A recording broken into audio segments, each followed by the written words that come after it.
Welcome to Don't Retire, Graduate, the podcast that asks you what you want to be when you grow up so you can graduate into retirement with purpose and passion.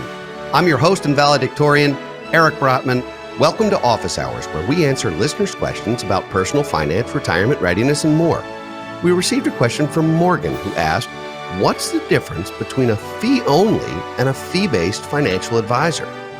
And I love this question because so many people do not know the differences and the nuances, and the language can be very, very confusing. There are lots of people who call themselves financial advisors who may or may not, in fact, maintain certain licenses or certain designations to be that. So let's begin with the presumption that all financial advisors are not the same. There is a great variety of financial advisors and types of financial advice. Now, fee-only financial advice is advice that is rendered by someone who will not accept any type of compensation except that from ongoing management fees from various accounts. It means that all of the fees paid to the advisor are transparent. They could be in the form of a retainer fee or a monthly planning fee, a subscription type fee. They could be a flat engagement fee. They could be a percentage of assets under management, but only in a managed account where they're fee only. Now, I think fee-only financial advisors certainly have their place, but I also think that one size doesn't fit all. So Morgan, not everyone should work with the same type of fee structure because clients and households and situations are very, very different. So what a fee-based financial advisor is it's someone who can be fee-only for various clients and certainly can be in a situation where most, if not all, of compensation is on a fee basis.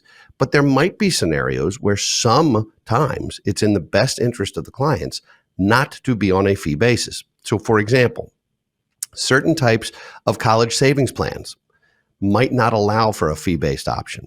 Certain types of annuity vehicles might not allow for a fee option.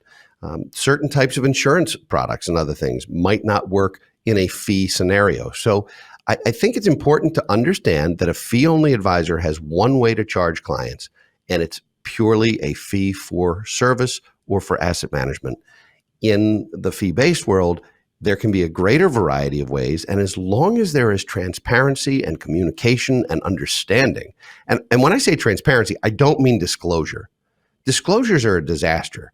Your disclosure statement for anything could be 100 pages long. You can't even download an app on your phone without getting a disclosure that you have to scroll through to accept, and I know you didn't read it. None of us do, and even if we did read it, we wouldn't understand it. And unfortunately, that's the same way disclosure works in the financial world.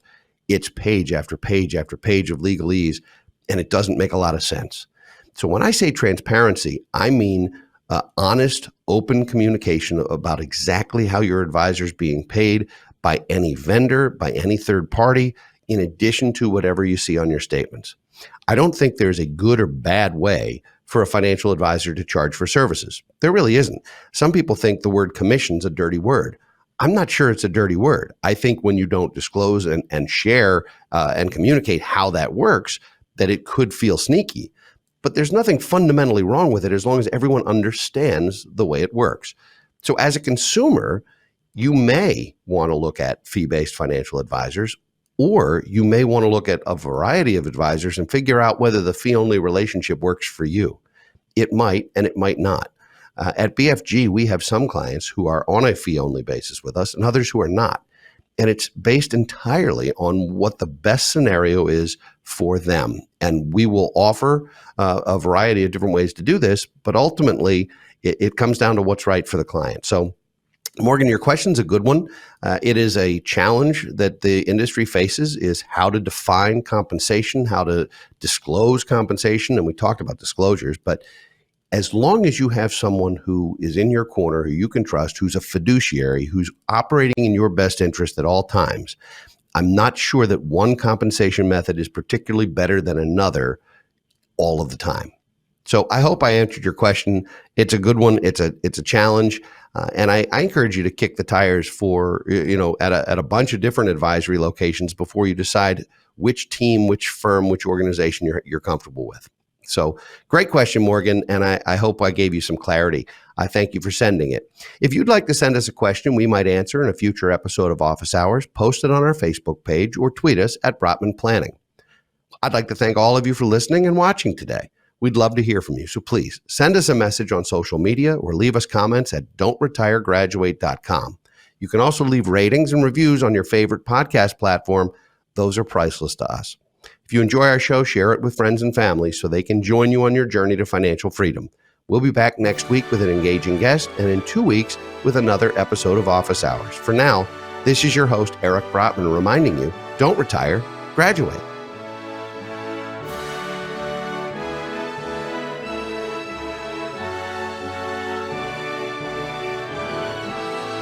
Securities offered through Kestra Investment Services, LLC, Kestra IS, member FINRA SIPC. Investment advisory services offered through Kestra Advisory Services, LLC, Kestra AS, an affiliate of Kestra IS. Kestra IS or Kestra AS are not affiliated with Brotman Financial or any other entity discussed.